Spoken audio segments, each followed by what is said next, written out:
The second Marvel's Avengers DLC released on March 18th, 2021, and introduced Clint Barton to the game's roster. The game's second Archer is confronted by a strange and dystopian future and must battle a version of Bruce Banner called the Maestro.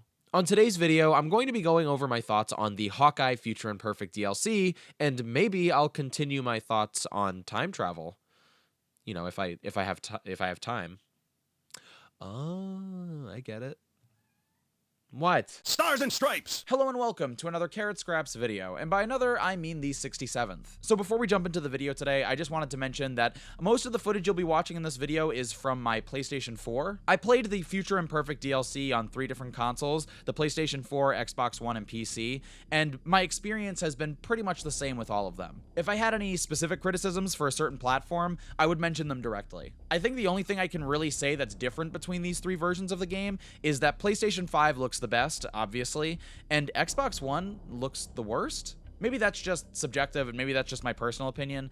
The Future Imperfect DLC on multiple consoles, I really did feel like the Xbox One had the lowest standards for graphics. The only other thing to say about that is obviously the game looks best on PS5. But other than that, this review applies to these 3 platforms plus PS5 with very little difference between them. In addition, it's been several months since the release of Future Imperfect, and even though there have been multiple patches and new content released for Marvel's Avengers, I'm only going to be talking about the version of the game that came out with Future Imperfect when it was first live. Anyway, with that out of the way, let's talk about the story of the Future Imperfect DLC.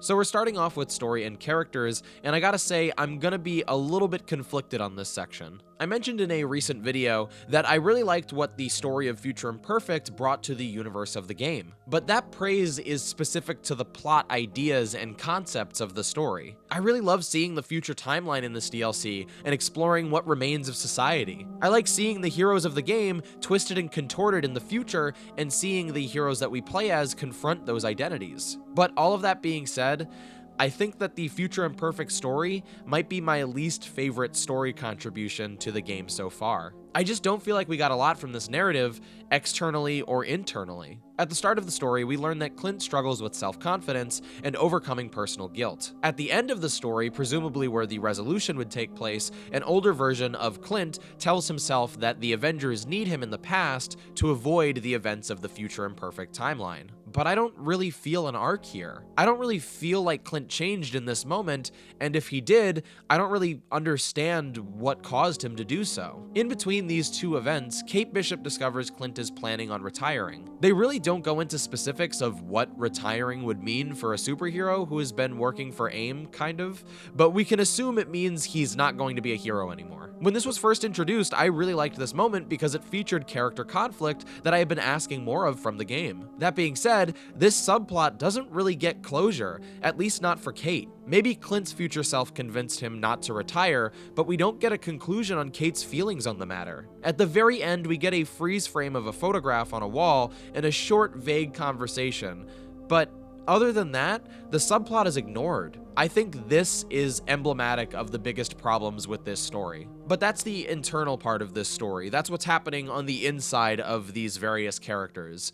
Let's move over and talk about the external events of the story. What happened in this story to justify the events being told? Well, at the start of the DLC, Clint had flashes to a future timeline. After his dog and presumably vital information is taken from his apartment, the team decide to tape a time machine to their Quinjet. Something that is very simple for someone to do when that someone admitted in the previous DLC that they couldn't perfect time travel tech or wasn't stupid enough to try, and now suddenly we're just taping time machines to whatever vehicles we want. Minor nitpick. I'm fine with it. Yeah, I like time travel. But why are we going to this future timeline? Well, there is information that suggests that Nick Fury is hanging out there. And so we're going to that future timeline to either get information or to rescue him. Then we learn about an evil overlord in the future that turns out to be Bruce Banner. Your journey to rescue Nick Fury ends after Maestro tells Clint and Clint to go beyond the storm. Let's stop right here. I know Maestro chews Clint out for not exploring, but am I supposed to believe like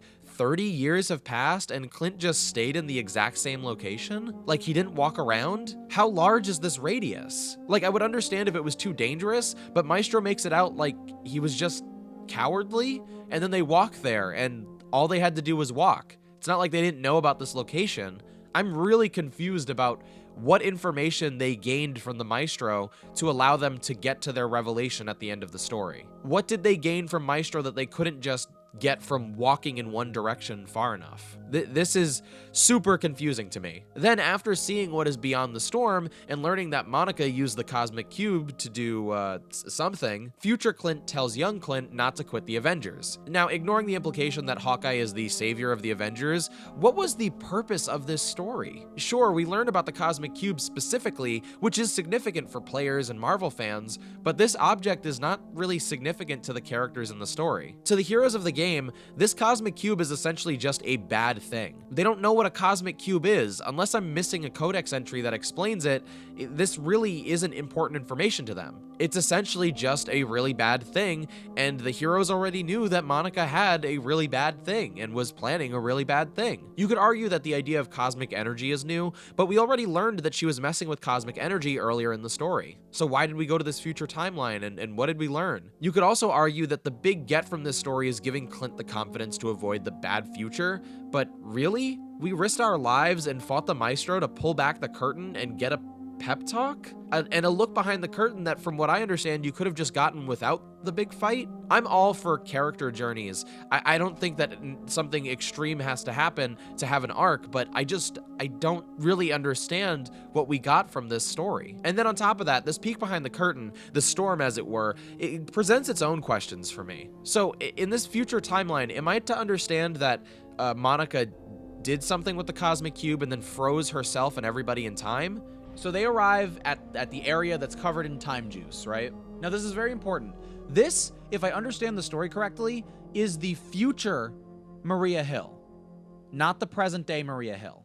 If that's the case, then this is also the future Nick Fury, not the present day Nick Fury. Lastly, that means that this is also the future Monica Rappaccini, not the present day Monica Rappaccini. So the question is, why do those three not age if this Clint Barton is old? Well, I'm pretty sure it's because Clint lived out his years outside of this time juice. I think this time juice created by the Cosmic Cube, activated by Monica, froze herself, Nick Fury, Maria Hill, and a number of S.H.I.E.L.D. agents, as well as these Kree attackers, causing their aging process to freeze, whereas Clint's, accelerated normally. Now, my question is, where is the present-day Nick Fury?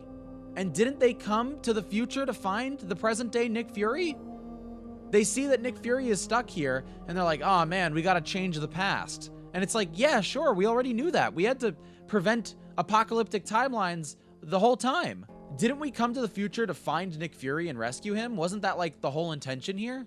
I don't necessarily want sloppy exposition, but some kind of explanation would have been nice, so that way I know exactly what's happening.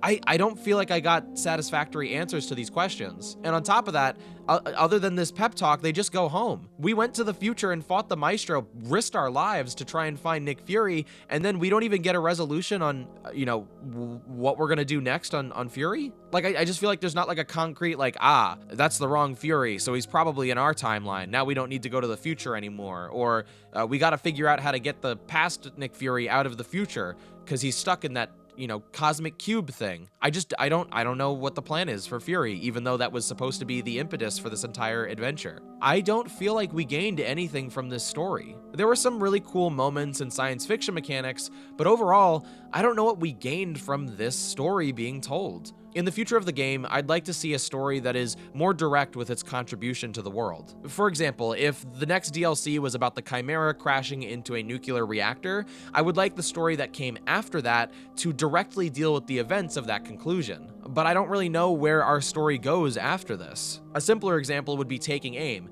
After Taking Aim, you rescue Clint, and then we're left with this mystery of what we're going to do with the fallout of who Clint is and what he's been doing. But at the end of this DLC, we just know that we have to stop Monica. And I feel like we already knew we were supposed to stop Monica in Taking Aim. So again, what new information did we gain from Future Imperfect? Either that or a personal story about a character's arc, or a story communicating a theme. Like I said, the story has fun moments and fun mechanics. I made a whole video about how I liked the contributions of these science fiction ideas, so I really appreciate that part of the story. And I also really like the little moments like Clint and Kate interacting with each other, Clint and Clint interacting with each other, and I really like the scene where they have to go save and rescue their dog. But upon closer inspection, I think the story begins to fall apart. But let's move away from the story and talk about the best part of the DLC, the gameplay. It's taking me like mad long to build my... Give me 1 second. Hello? Hello? Yeah, hi, who is this? Carrot Scraps? Yes? It's me. It's me. Well, I mean you. It's me, Carrot Scraps from the future. From the future? What I, are you talking about? That doesn't make I'm any... from the year 2077. Now, I know it's hard to believe, but I'm from the distant year of the year 2077, and I'm you from the future. I'm sorry, I don't understand. That doesn't really... It doesn't make any sense. It's incredible. But there's something imperative that I must speak to you about. What's up? Can I bum $20 off of you? I don't even know who you are. $20 if you have it. No, I don't have $20 for you. Go away. I don't know who you are. If that would be possible. It's not possible. Hello? How did you get this number? Hello? He hung up. Are you just supposed to believe somebody if they call you and tell you that they're you from the future? Even if he is me, I'm not giving him $20.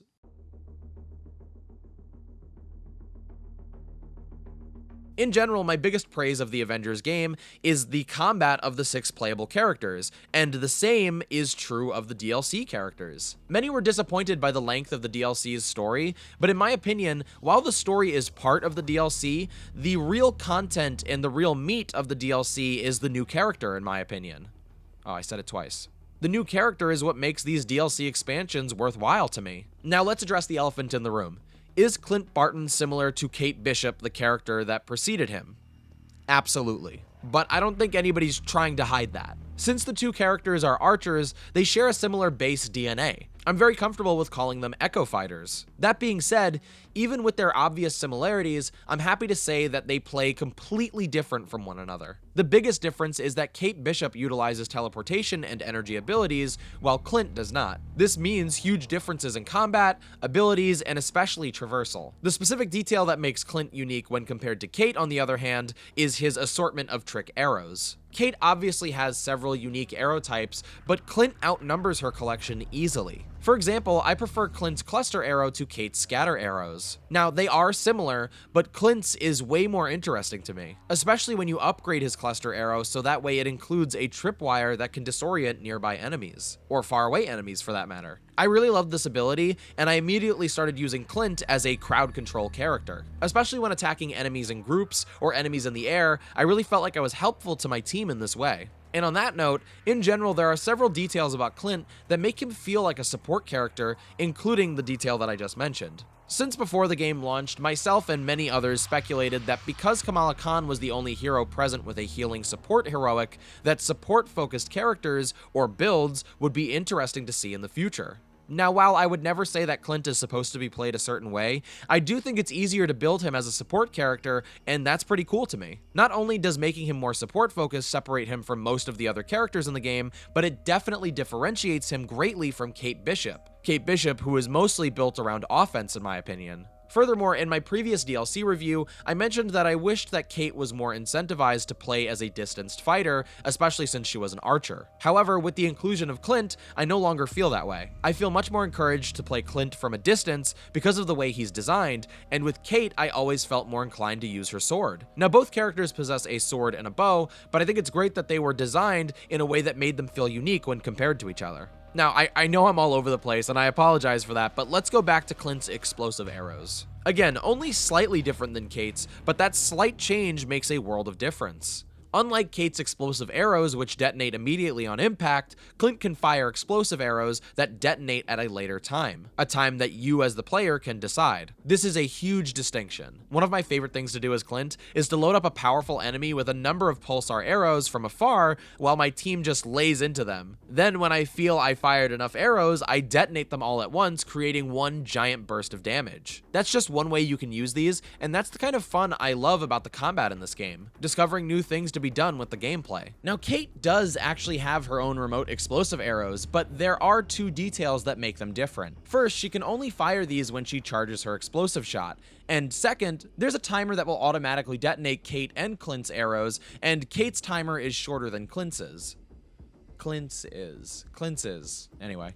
I think this slight change gives Clint a lot more control over his explosives, and I really like that. There are a number of other trick arrows to use while playing as Clint, other than the ones that I just mentioned, like his Bag of Tricks ability or his boomerang arrow, but I haven't really explored that side of the character as much, so I can't give an in-depth review on what that's like. I do appreciate their existence, though.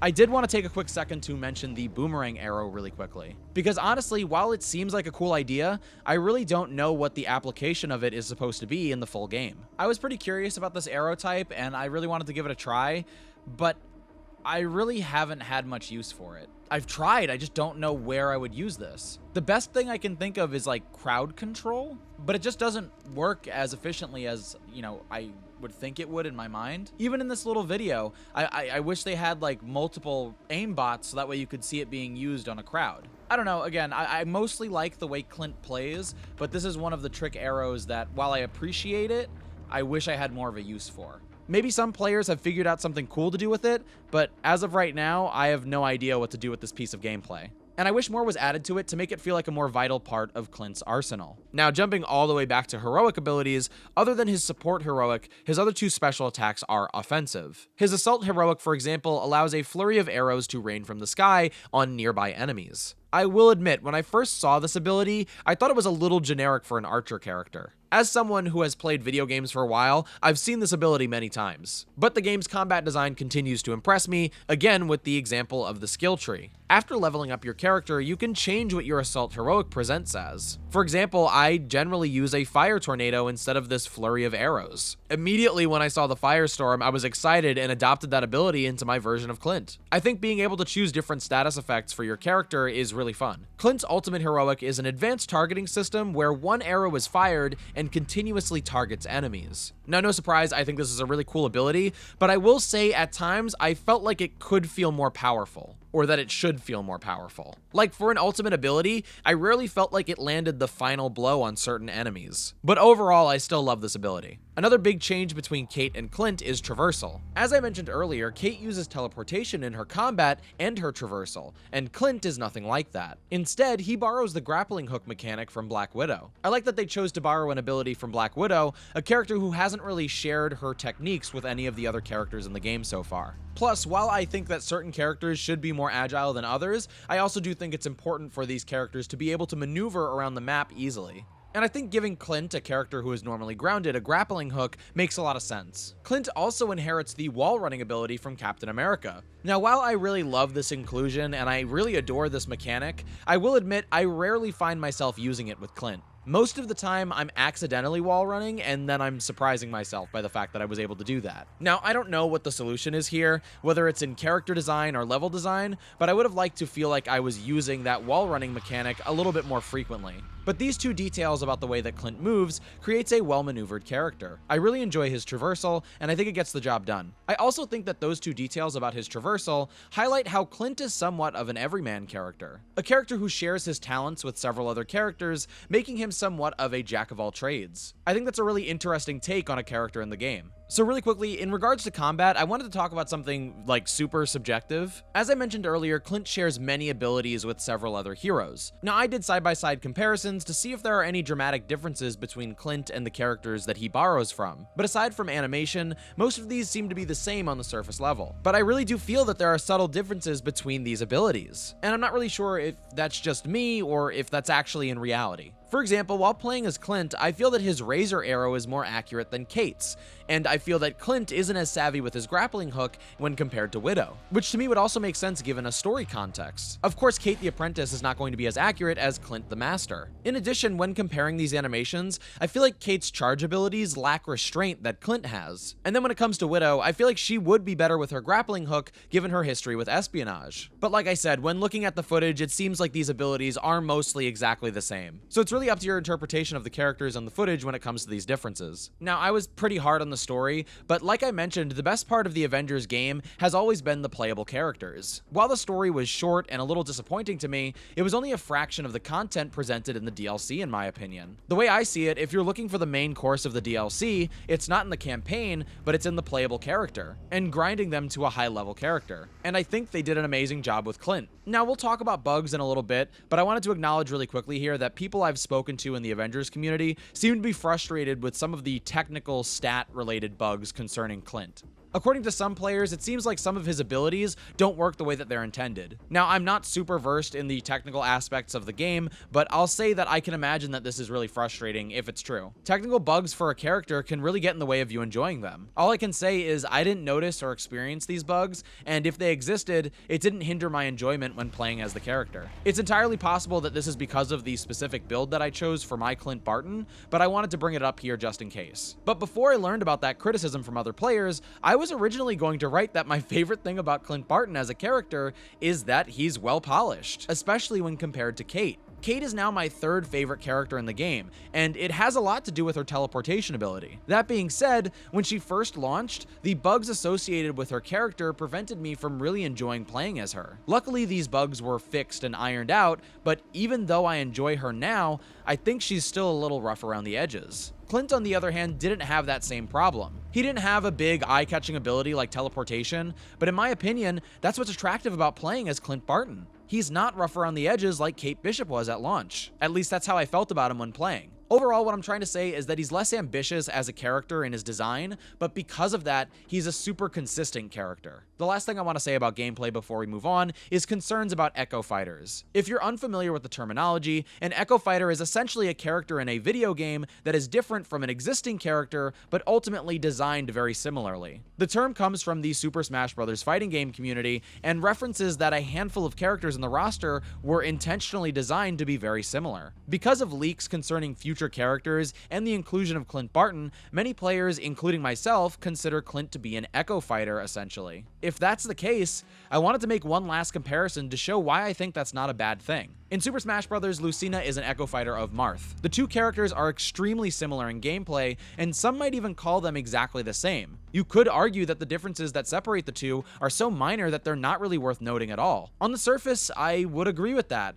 and on the surface, I used to agree with that. However, when I was playing the World of Light campaign of Super Smash Bros. Ultimate, I couldn't play as Lucina yet, and so I decided to play as Marth because I figured he would be the next best thing. Long story short, I was terrible at playing as this character. I was completely wrong about my assessment. He wasn't the next best thing. Yes, I could feel the similarities between these two characters, but ultimately the minor differences between Marth and Lucina made a world of difference. Marth felt obtuse and restricted in my opinion, while Lucina felt agile and had large strides to her attacks. These were defining characteristics that appealed to me about the character that I was definitely missing out on while playing as Marth. Anyway, my point being that even if these characters seem extremely similar on paper, these minor differences can create a world of change. And even though there are minor differences between Kate and Clint in Avengers, I think there are a lot of bigger differences that separate the two. Either way, there's room for both of them on the roster in the game, and I think that they complement each other really well. When I play as Clint Barton, I'm really not reminded of Kate Bishop at all.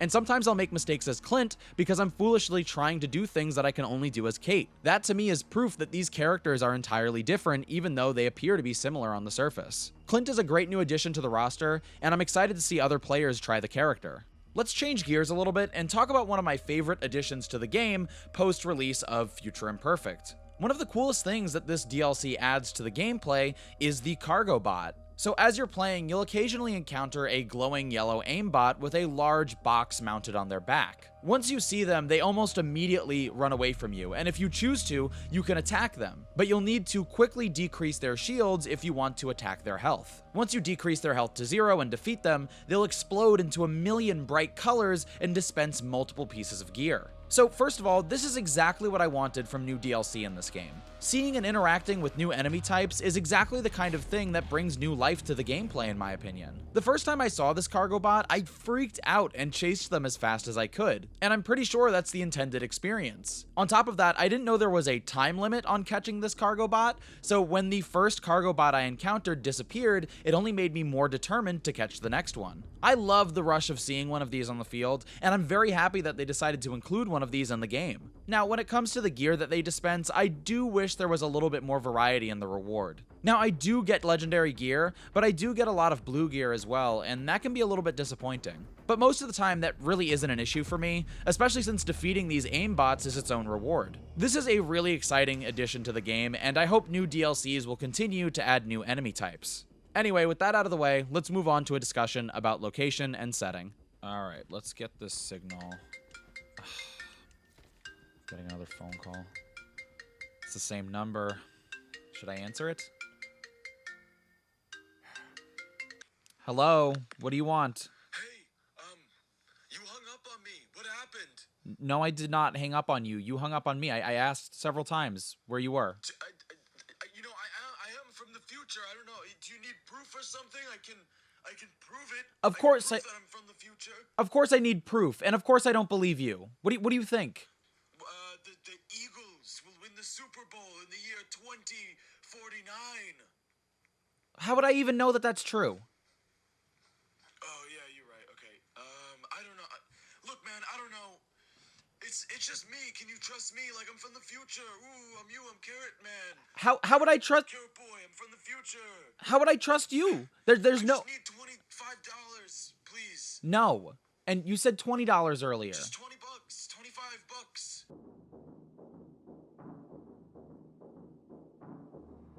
So most of the DLC takes place in the wasteland, but there is one mission that takes you to the rooftops near Clint's apartment. This is a more familiar location, so there isn't a whole lot for me to say here, but I will say I liked the elevator and the parking garage section. It honestly felt very New York, and I wish we had more moments like these. I would love a repeating mission that features that New York elevator more often. That would just be really cool to me. Anyway, let's talk about the wasteland. The setting of the Future Imperfect DLC mostly takes place in the dystopian future. A harsh orange and brown color palette, sand, and the destroyed remains of civilization are all that remain, and you as the player are left to explore and scavenge. Now, on the surface, it does seem like this new biome is the Utah Badlands mixed with some repurposed city assets. But that being said, I'm pretty sure that this is my new favorite biome. Now, full disclosure, I'm a big Fallout fan, which I'm sure many regular viewers know, and there is no hiding the similarities this future timeline shares with the look of the Fallout post-apocalypse.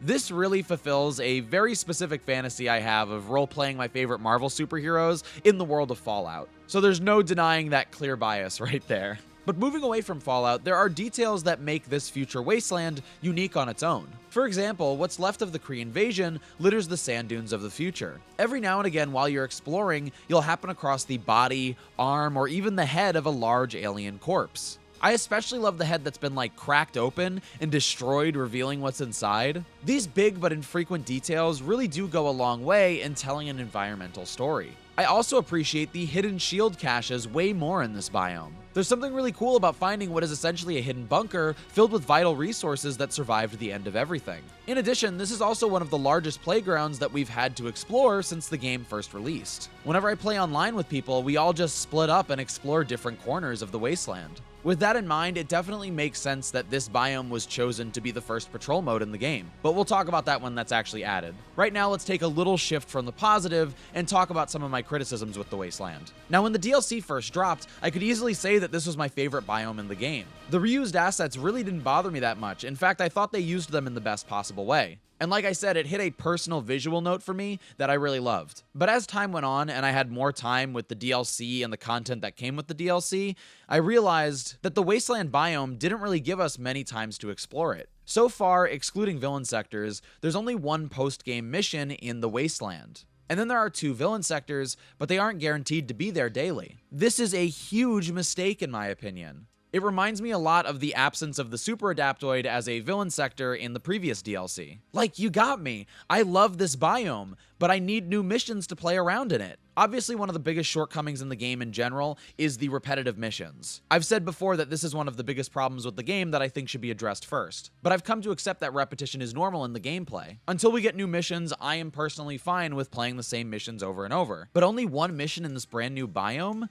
That is a little bit excessive. Now again, we are getting patrol mode very soon, and I guess it does also make sense that they would add patrol mode to the Wasteland since they need more missions, but patrol mode isn't out yet, and I've been playing the game for the last couple of months post this DLC's release, and I've only had 1 and maybe 3 missions to play in the Wasteland. That's a really big problem, especially because I loved the Wasteland. And this is exactly why I like to take my time when releasing these reviews. Instead of rushing out a review really fast, I like to let a game marinate in my brain. Ew, that's kind of gross. Because when I played the DLC the first 2 times and I wrote my script, I was head over heels for this biome. And I still am, completely. I love this biome. But it wasn't until some time had passed that it really hit home for me how ridiculous it is that there's only 1 mission in the Wasteland. Hopefully patrol mode can fix this, but I hope they're working on other missions to add to the Wasteland as well. I don't want it to just be 1 threat sector, 2 villain sectors, and a single patrol mode. I'd like a little bit more in my favorite biome. And the last point I have about the Wasteland is that there are some visual bugs that are pretty consistent in this part of the game. Ah! There's a specter! A ghost in the night sky! Like, I've played this on Xbox and PS5 and run into the same bug. Tell me, creature. What dimension do you call home? Essentially, I guess the structures aren't loading in certain areas, but the cloth that is draped over those structures does, so it leads to these ghost sheets flying in the air. First time I saw this, I thought it was funny. I've mentioned this before. Visual bugs like that really don't bother me if it's just a temporary little thing. But now I feel pretty confident in saying that this is just an unpolished part of the game. Oh. I feel like this is consistent. I feel like I've seen this before. There's a chance that this has been like this for a while, and if it is, I wouldn't even call this a bug. This is just an overlooked problem, which I guess all bugs are, technically speaking, but I think this is something that you can reproduce pretty easily, and so I would assume that it should be easy to fix. Now, I don't design games, and so I don't know what goes into this kind of stuff, but I do think it's worth mentioning that there are parts of the Wasteland that aren't working the way I think it was intended to. And from my experience, those parts are reliably broken. Anyway, let's move on to a discussion about cosmetics. Oh my goodness, are you serious? There's more? At least I know what this is supposed to look like now. This is not very polished. Hopefully it'll get fixed soon.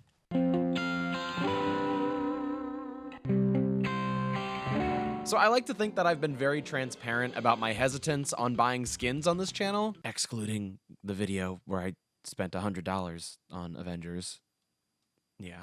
And as I've said many times, I've been very open about my criticisms about the marketplace. But that being said, Clint Barton launched with an incredible collection of skins in my opinion. In fact, I think he has the best launch skins of any character in the game so far. Now, while I think these skins are amazing, most of them are behind a paywall. To get a skin like Ronin, you'll need to buy Clint's Battle Pass because, like Kate, Clint's Battle Pass requires a purchase to progress. Unlike Kate, however, Clint's campaign allows you to unlock 2 of his skins for free. And moving forward, I would like to see at least 2 skins added for each new DLC character. So that way people who don't feel like paying for the challenge card don't have to spend any money to make their character look a little different. Because as it stands, Kate Bishop really only has 1 free skin, and luckily now Clint has 2. But the majority of Clint's notable skins can only be acquired through purchasing credits, so that might be a deal breaker for some. However, I think these skins are so high quality and well designed that for the first time since the game had launched, I felt inclined to pay full price for a skin.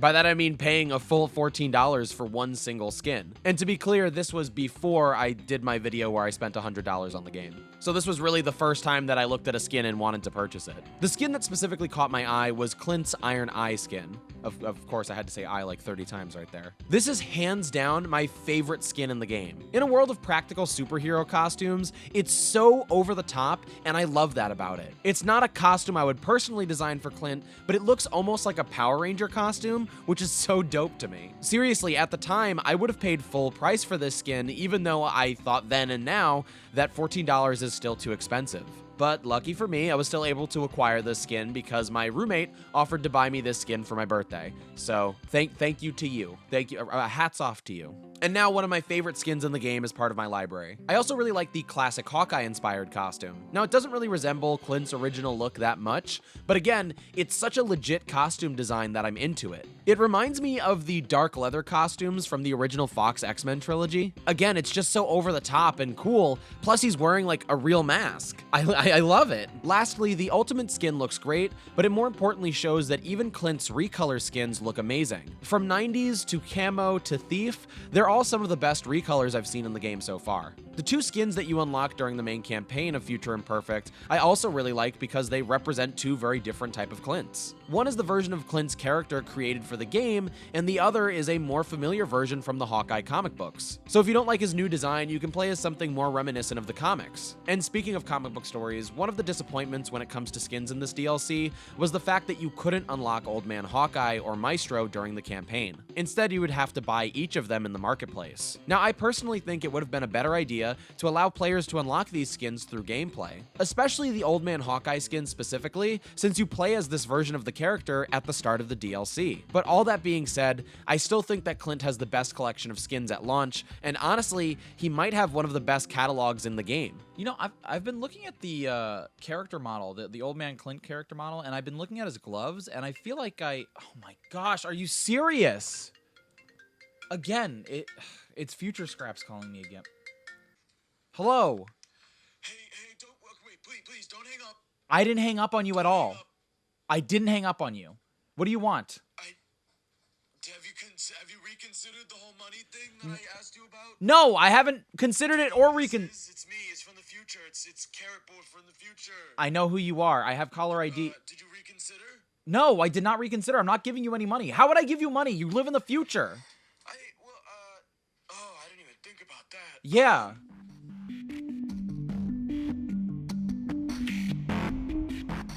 So the custom harm room wasn't released with the Hawkeye DLC, but I'm going to talk about it since it was released around the same time. Custom harm rooms are a really simple addition to the game, but I'm very happy that they were included. Essentially, the custom harm room allows a player to create their own challenge for them to practice their gameplay. You can add a handful of modifiers to the session, you can spawn specific enemies, and you can even have environmental hazards. I definitely wish that this custom harm room was a little bit more modular. Like, I wish you had more options when it comes to which enemies you can spawn specifically. In addition, I wish you could change the layout of the harm room a little bit more. But overall, I think this is a really cool part of the game, and I hope this gets expanded upon more in the future. A very big criticism that other players have about this part of the game is that you can't earn XP, complete challenges, or progress your character in the custom harm room. While I understand why that's frustrating, I also understand why you're not allowed to progress in those ways. It'd be a really easy way to farm those rewards when I think developers want you to gain experience by playing in their missions. But what is the custom harm room good for then? Well, other than just having fun, I do think it's a great way to train yourself on higher difficulties in a controlled setting.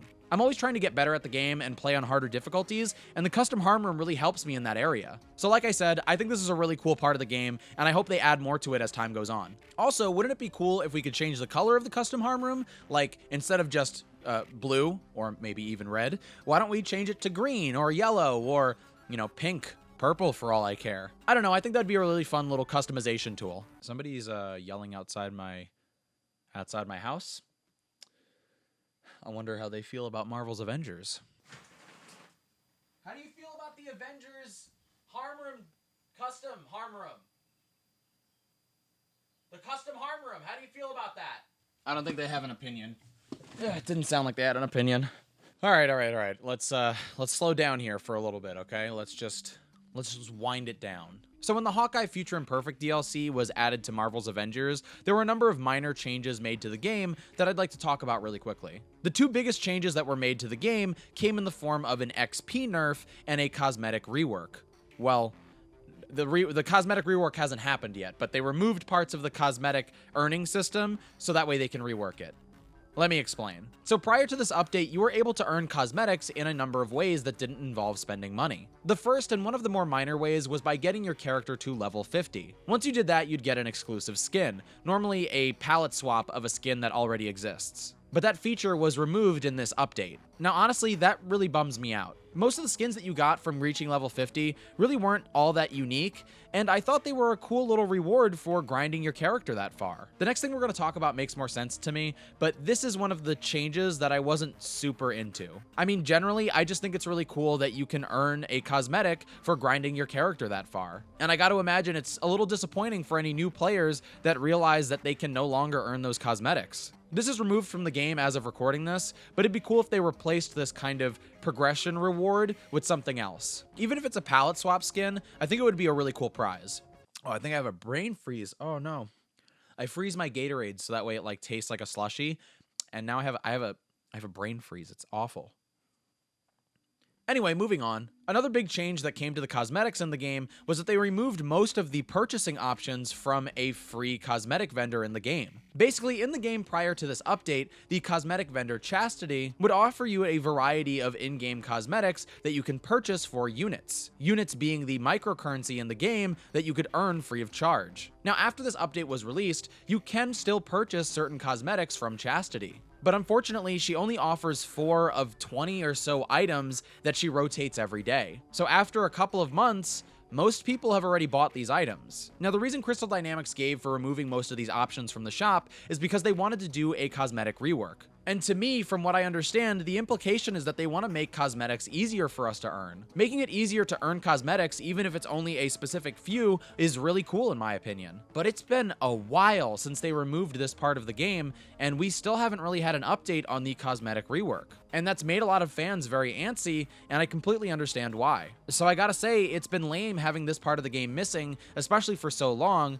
I agree with the initial decision, but I really want to see what comes of it. Hopefully we get an update on this soon, but I thought this was an important detail to mention. The final and probably the biggest change to the game came in the form of an XP nerf. Now essentially, before this DLC hit, Crystal Dynamics said that they were going to nerf the amount of XP that you earn in the game. And this was definitely not received very well by fans. Mostly because of the way that it was communicated, in my opinion. Now, to paraphrase, essentially what they said was that players were earning skills a little bit too quickly. And from what I understand of their statement, they wanted players to value each individual skill point, instead of just spending a handful of skill points and not really thinking about the new skills that you've upgraded. Now, I can understand why people aren't into that explanation, but speaking personally, I actually agree 100% with that assessment. I've played the game a couple of times now, and I can agree that you get a lot of skill points at once, and you level up really quickly. And so a lot of the times, I felt bad because I was just upgrading my character without really thinking of the skills that I was getting. The example I always give is that in a Fallout game, I always choose my new perks carefully when I level up, because it might be a while until my next level up, and I want to make my decision carefully. But in Avengers, I never felt like I needed to make those decisions carefully because I was getting skill points so quickly. Now, some players might take the stance that they want to unlock all of these abilities as soon as possible. And if that's the case, I can understand that. But for me personally, I do get the logic that they presented. Maybe they could have articulated it a little bit better, but I get where they were coming from. Now, that being said, when this change was made, I decided to record myself playing as Thor before the update hit, because I felt that I earned these levels pretty quickly, and I wanted to measure it to the new build of the game. However, after the DLC came out, it became clear to me, and from what I can tell, many other players, that the XP nerf really didn't change that much. I honestly don't even feel the need to compare the previous build of the game to the post-DLC build of the game. When I was playing as Hawkeye, I felt like I was leveling up just as fast as I was previously. And to be clear, when I say just as fast, I mean I was leveling up as Hawkeye very, very fast. So if they really did make an XP nerf, it really didn't change much about the game. And to be clear, I know that for a lot of people, it doesn't matter if the XP nerf really changed anything, it's more about the concept of changing how much XP you earn in the first place. But I do think it's important to mention mention that there was a lot made out of this XP nerf, and from what I can tell, it hasn't changed a lot of how many skill points I actually earn. In addition to those changes, we started receiving a free item in the marketplace every week, and we've received some of our first sales in the marketplace and many other sales after that. I think these decisions are a really cool addition to the marketplace and help people visit there more often. And that's about it for the big changes that came to the game during this DLC. Anyway, let's move on to bugs. Why did I say that? So I love that even though I was just fighting on the street level down there, I have to come all the way back up to the roof, climb inside of the elevator, and then go back down to the street level if I want to. Oh my gosh, are you kidding me? Stop calling me! I don't want to give you any money! Hi, my name is Diane. I'm calling in regards to an overdue payment on your MasterCard.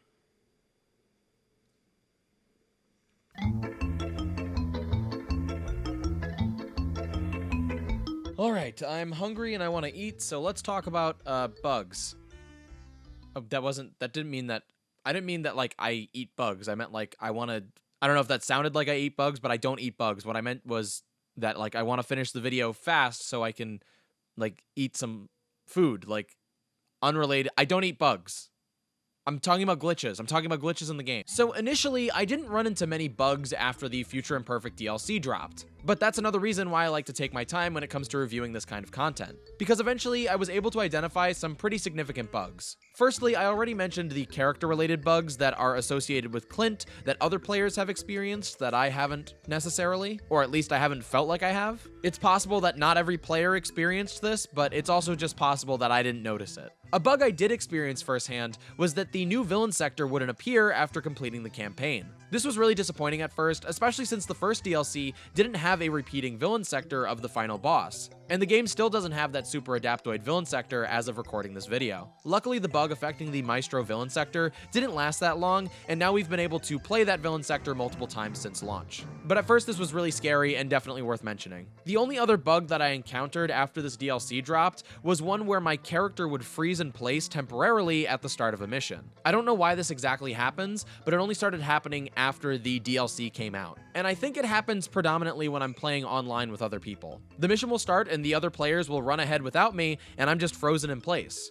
Another similar bug that I experienced a lot when the DLC dropped, but haven't really experienced since, is a bug where my character will also freeze, but during normal combat. Now, I don't know exactly what triggers this, but I think it's either where I'm standing or after a certain attack.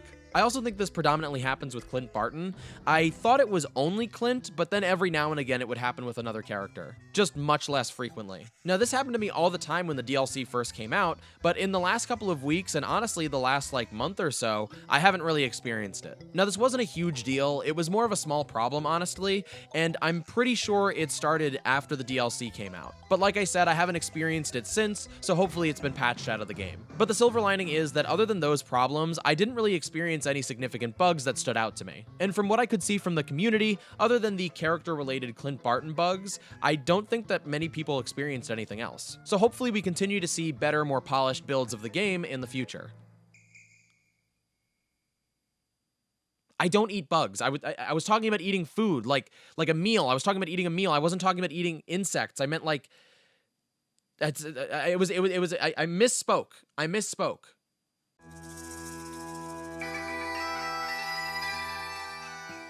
So I think it's a good idea to give some suggestions at the end of a review for DLC, so that way future DLCs can kind of learn from the mistakes of each installment. First of all, like many other players have mentioned, releasing 2 Archer characters back to back probably wasn't the best idea. It's not the end of the world in my opinion, especially because the 2 characters are pretty different from one another, but I think these 2 characters would have been appreciated more if they were spaced out more in their release. Generally speaking, for the future, if new Echo fighters are being added to the game, make sure to have a character that plays completely differently to separate the 2 characters. Moving on, I was pretty tough on the story of Future Imperfect.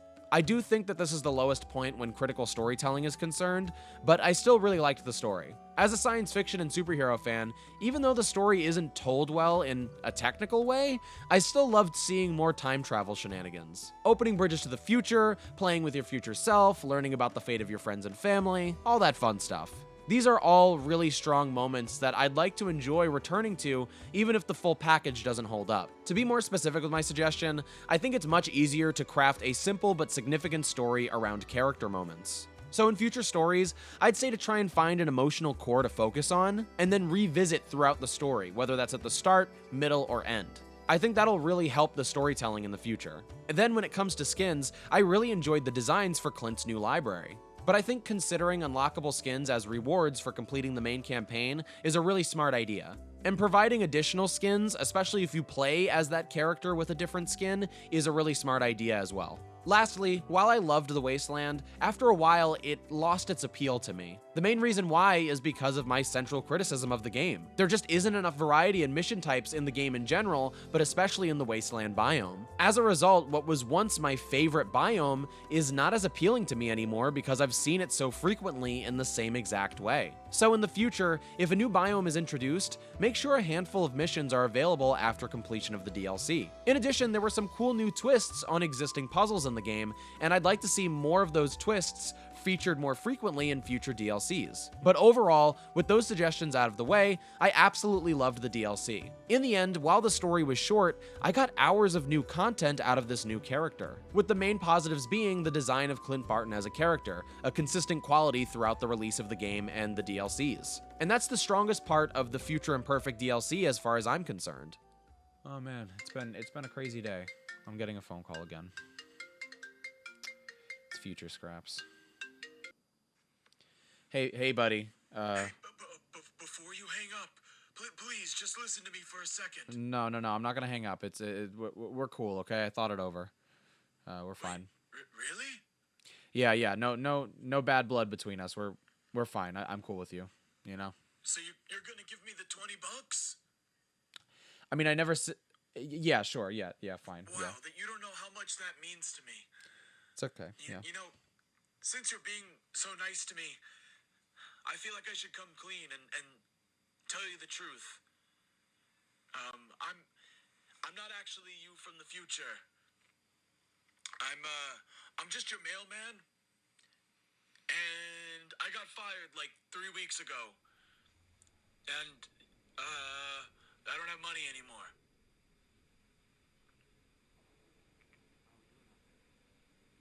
Are you still there? Did you hang up or something?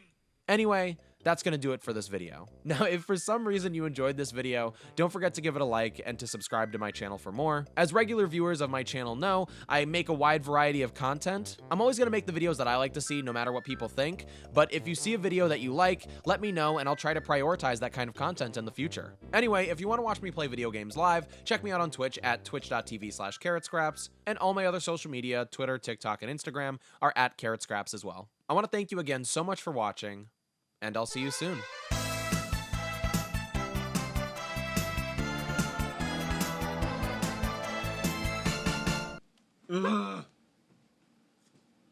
Marvel fact number 892. Did you know that Paste Pot Pete, the glue supervillain, has a subscription to Time Magazine? He thinks he'll be published. He thinks he'll be featured there someday. Oh, I just found my water bottle. This is great. Woo!